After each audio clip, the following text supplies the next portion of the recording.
other interesting political news, you have Vivek on achieving peace and NATO expanding too close to Russia. Now, this is coming from a specific speech that he had. It looks like it was at the St. Salem College. And then he does have a little bit of text before the actual video. And if you do have suggestions for picture-in-picture production software, I would greatly appreciate it since I've tried a couple, but haven't had much luck with the camera, not really able to work with it. So let me know if you do have suggestions, because I do want to increase the production quality of the show. And I know that is something that someone has asked for in the comments prior a few times. So this is the text he has before this speech.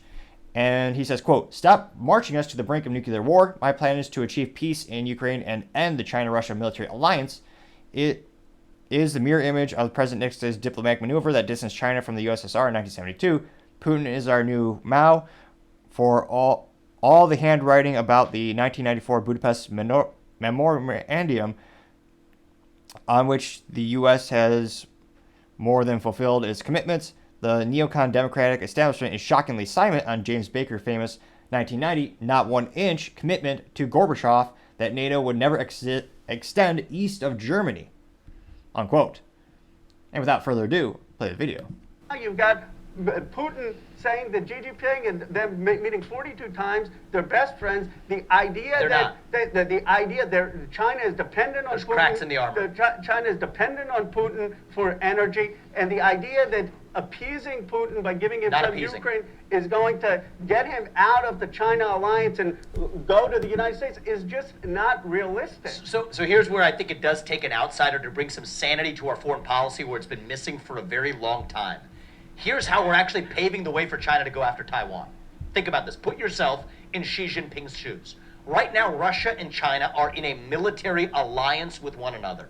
Russia has greater nuclear capabilities and hypersonic They're missiles. actually not in a military alliance. Since 2001, there's no formal Russian.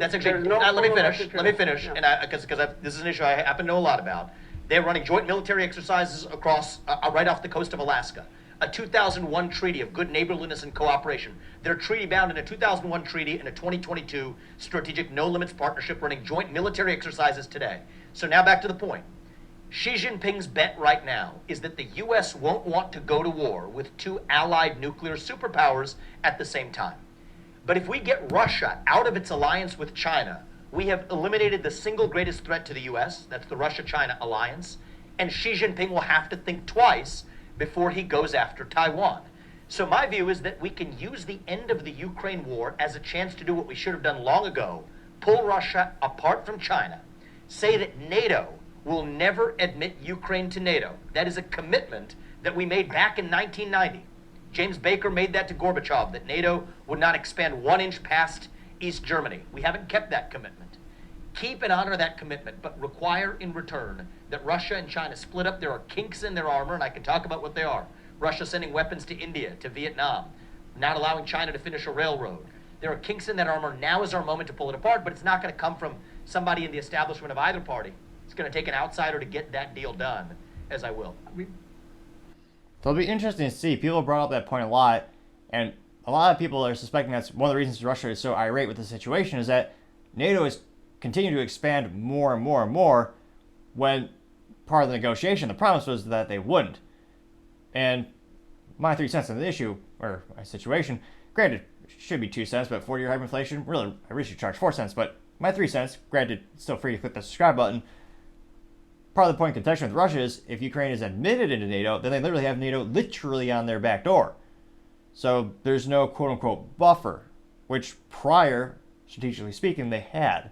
So it'll be interesting to see what the end result is, but in terms of negotiation, I don't think Russia would accept that, Ukraine being accepted into NATO. Let me know if you think differently in the comments, or maybe they'll be forced to, but I don't think they'll willingly accept that. Now, going to the comments section, it'll be interesting to see. This is more of a unique perspective in terms of most of the Republican nominees are very much anti-Russia. They only want to give them 1 iota or 1 inch, let alone a mile or whatever the metric is. So it'll be interesting to see if this splits the comments. Time shall tell. Let's dive in right now. Someone by the name of, let's see here, Abishki Rajan, he says, quote, "Great, you will do better than Trump, so good luck," unquote, getting 14 likes. Pop culture inmate says, quote, we need peace and development, unquote, getting 4 likes. Let's see here. NFT Eno said, quote, yeah, it's right about everyone's plan to stop wars, unquote, getting 4 likes. Omar Seti saying, quote, sensible of him, Vivek, things are looking very crazy right now, getting 8 likes. Squallum says, quote, great idea, but are we sure Putin wants to take the deal? If he knows your hand, he can counter pretty heavily. Are you prepared for that, Vivek? Getting 2 likes. Let's see here. Then, okay. Interesting. So we are starting to get some negative or ones against that Vivek. Tovar Friedman saying, quote, just what we need. Another Nixon, unquote, getting 3 likes. Lady, who gets an A+ for marketing because it's a picture of a lady. So you know exactly what you're getting, in theory. This person says, quote, we prefer Donald Trump anyway, getting 3 likes.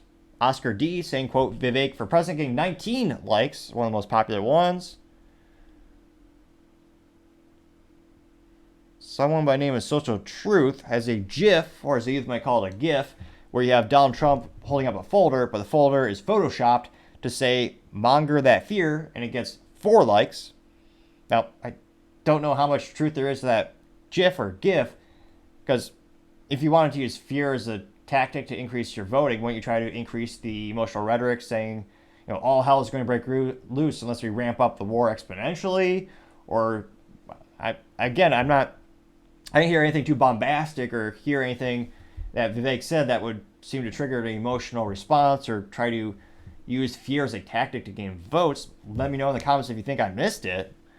But I'm not sure how real that GIF is or accurate that is.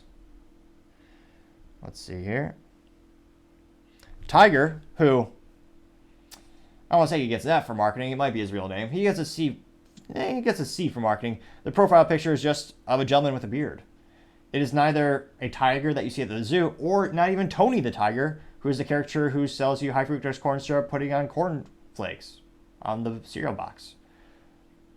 Nevertheless, Mr. Tiger, alleged Tiger, he says, quote, the proposal draws parallels to Nixon's historical diplomacy, but with today's complex geopolitics, such as direct comparisons, merit cautious analysis. The intricate web of alliances, historical commitments, and other dynamics have changed. China is a powerhouse now, not the meek 70s. Unquote.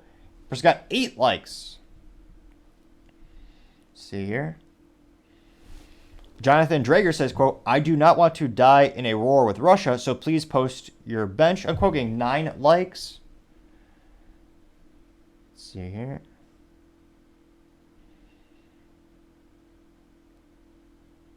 Aaron Day 2024, this gentleman says, quote, can't win a Republican primary unless you are a blood-soaked monster. You should have done more due diligence before entering a race. Your chances of winning are 0, unquote. This person got 2 likes. Now, interestingly enough, Vivek is, in some polls, ahead of Nikki Haley for the Republican nominee. Now, Nikki Haley is very much pro-war. So, he's ahead of her, and he's not very pro-war. So, again, they're not at the point where they're going to win the Republican primary, but he's doing better than someone who is pushing for war and also voting for the Republican primary. So I don't know if you need to have that stance necessarily to actually win the nominee. Let's see here.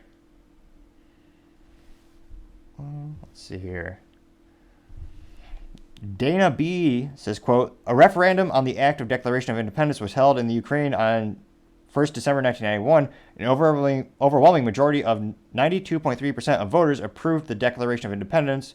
Majority in all areas, including Crimea, learned some history, unquote. Person got 4 likes. Let's see here. Grishma says, quote, Vivek Ramaswamy is right when he explains that Putin and Xi aren't that cozy and that their supposed unbreakable friendship couldn't be disrupted by the right U.S. policies. Putin is real mad with Xi for 2 reasons. 1, being a Bolshoi Island map redraw. 2, Xi didn't warn him of Hamas October 7 ops. Unquote. This person got 3 likes. So interesting. A lot of other comments getting about 0 and 3. 0 and 3 likes. And I would say most of them are in support of Vivek, but a little bit more negativity than average. I say on average when it comes to Vivek's posts on social media, I'd say usually between maybe 65 and 90% of the comments or the replies are all positive and supportive of him in his original statement. This perhaps being one of the outliers with a little less than usual. Now, of course, the $1 million question, or more appropriately, the presidential question is, will this particular issue be something to campaign on, and that could either put him ahead of the Republican nominees or to this detriment actually put him behind them in all of these polls. So be fascinated to hear. Let me know, do you think that this increases odds of becoming the presidential nominee, or do you think this will actually lose him some of the support he had already built up? Be fascinated to see, but as I always say, time shall tell. Thank you everyone for taking time to tune in to the show again today. I cannot appreciate it enough. If you click that subscribe button, that'll help the channel grow and develop and be able to make the show better and better. Also, the comments are a great way to help me get the show in terms of increasing with new ideas and new qualities. I had to almost do an eye roll. I was trying to remember that certain word. But nevertheless, the feedback is always greatly appreciated. I do apologize, and sometimes it might take a couple days for me to get back to the comments, depending on the workloads that I'm working with. But I always do appreciate the critique, even if it's negative, because I think that is how you grow the most. Also, and lastly, don't forget to take time to tell your family, tell your friends, tell your coworkers, heck, tell your enemies, tell anyone and everyone. Just stay safe and fight the good fight.